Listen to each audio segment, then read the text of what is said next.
Asante sana Mheshimiwa Spika. Ni mzuri.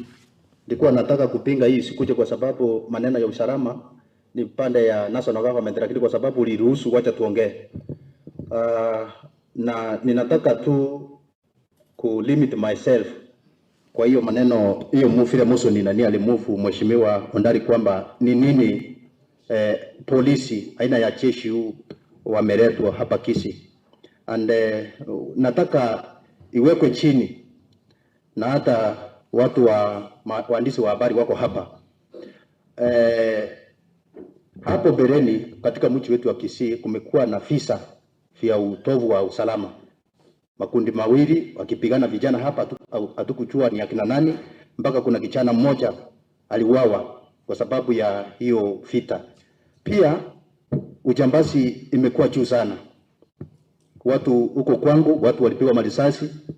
Chusi hapa pande ya Keroka, watu wanakuja, wanaua watu. Na hiyo imelete ile wasiwasi kwa wananchi. Watu wanawawa, wanatupwa, watu wanawawa bila kujua ni akina nani walikuwa nafanya hiyo.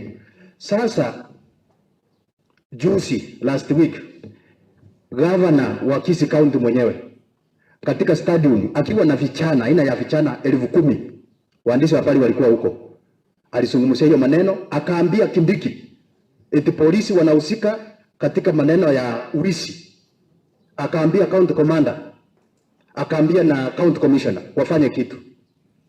Leo hii wakati ni governor aliitisha waandishi wa habari wako, ni governor aliitisha akiwa Kisii, it was on Tuesday kwa TV, akasema askari ndio wezi, ndio wanapeana mabunduki sao, uhalifu unaendelea, wako hawafanyi chochote. Na ile kitengo ilikuja inaitwa special ya DCI, wao na GSU peke yao, wao ndio wanaruhusiwa kusika polisi wa kawaida. Polisi mwenzake hawezi sika mwenzake. Special unit ile ilikuja, mnaona hapa, ndio tu inachunguza hawa mapolisi. Kwa hivyo hawa majeshi wamekuja, na aliambia Kindiki, lava na mwenyewe Simbarati akiwa stadium mahali aliongelelea hiyo, ndio hiyo jeshi hiyo ndio aenda huko kwa stadium. Gava na ameitisha kuna askari wetu, ndipo sababu hao jeshi wako hapa. Na mimi kama mheshimiwa, na mimi dakika moja, na mimi kama mheshimiwa dakika moja, Your Excellency, hata watu wa magazeti wanaona, na mimi kama mheshimiwa nikiona polisi, nikiona jeshi najua kuna usalama.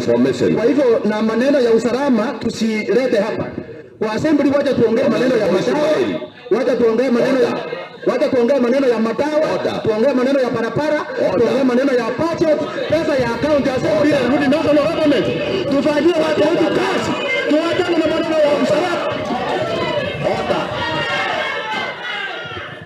Honorable Ismail. Order.